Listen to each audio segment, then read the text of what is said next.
Hi friends, இன்றைக்கி என்ன ரெசிபினா சன்னா குருமா தாங்க. ஆமாங்க, சப்பாத்தி, இட்லி, தோசை, பூரி எல்லாத்தையுமே சைட் டிஷ்ஷாக நீங்கள் யூஸ் பண்ணிக்கலாம்.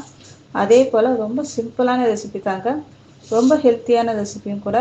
அது எப்படி பண்ணலான்னு பார்க்கலாமா? வாங்க வீடியோக்குள்ளே போகலாம்.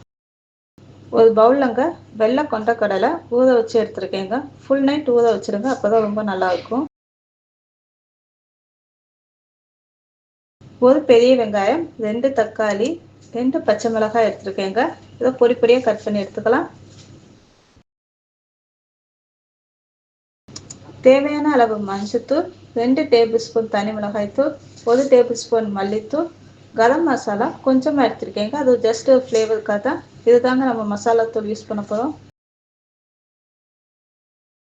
தவாலங்க 1 டேபிள் ஸ்பூன் அளவு சோம்பு, 1 டேபிள் ஸ்பூன் கசகசா சேர்த்து நல்லா ட்ரையாக வறுத்து எடுத்துக்கலாங்க. இதுமா வறுத்து சேர்க்கும் போது ரொம்ப ஃப்ளேவர்ஃபுல்லாக இருக்குங்க. இப்போ சோம்பு கசகசாவோடங்க தேங்காய் சேர்த்துக்கலாங்க. தேங்காய் சேர்த்து நல்லா தண்ணி விட்டு நல்லா அரைச்சி எடுத்துக்கலாங்க. காமுடி தேங்காய் சேர்த்துருக்கேங்க. இந்த பாருங்க, இந்த மாதிரி நல்லா அரைச்சி எடுத்துக்கணும்.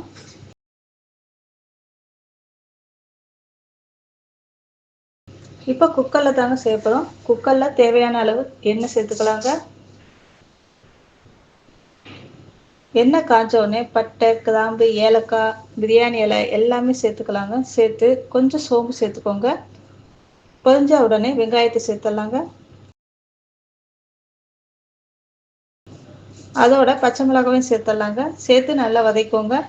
வெங்காயத்தோட கலர் கொஞ்சம் சேஞ்ச் ஆகட்டுங்க. சேஞ்ச் ஆனோடனே இஞ்சி பூண்டு விழுது 1 டேபிள் ஸ்பூன் சேர்த்துருங்க. சேர்த்து நல்லா வதக்கலாம். இப்போ தக்காளியை சேர்த்துடலாங்க. தக்காளி சேர்த்து தேவையான அளவு உப்பு சேர்த்துருங்க. எப்போ தான் தக்காளி நல்லா வேகும். நல்லா வதக்கின உடனே மசாலா தூள்லாம் சேர்த்துடலாங்க.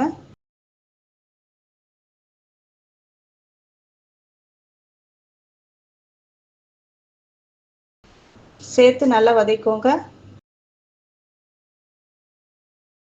இப்போ நல்லா வதக்கியாச்சு. தக்காளி, வெங்காயம் எல்லாம் மசிஞ்சிருக்கும். இப்போ கொண்டக்கடலை சேர்த்துடலாம்.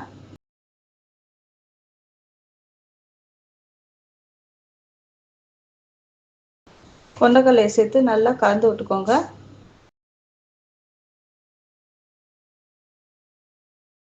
இப்போ அரைச்சி வச்ச விழுது சேர்த்துடலாங்க. சேர்த்து தேவையான அளவு தண்ணி ஊற்றிக்கோங்க.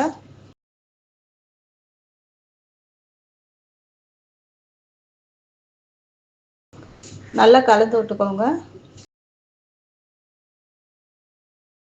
இப்போ நம்ம குக்கரில் மூடி போட்டு நல்லா வேக வச்சிடலாங்க. 8 விசில் விட்டு வேக வச்சிங்கன்னா கொண்டக்கடலை நல்லா வெந்துடுங்க. சன்னா குருமா ரெடி ஆகிடும். செஞ்சு பாருங்கள் ஃப்ரெண்ட்ஸ். பிடிச்சிருந்தா லைக் பண்ணுங்கள், சப்ஸ்கிரைப் பண்ணுங்கள், ஷேர் பண்ணுங்கள். உங்கள் ஃபீட்பேக் எனக்கு கமெண்ட்டை கொடுங்க. அதே போல் பெல் ஐக்கானை மறக்காமல் கிளிக் பண்ணிக்கோங்க. அப்போ தான் நாங்கள் போடுற வீடியோட நோட்டிஃபிகேஷன் கொடுக்கணும் உங்களுக்கு வரும். தேங்க்யூ, பாய்.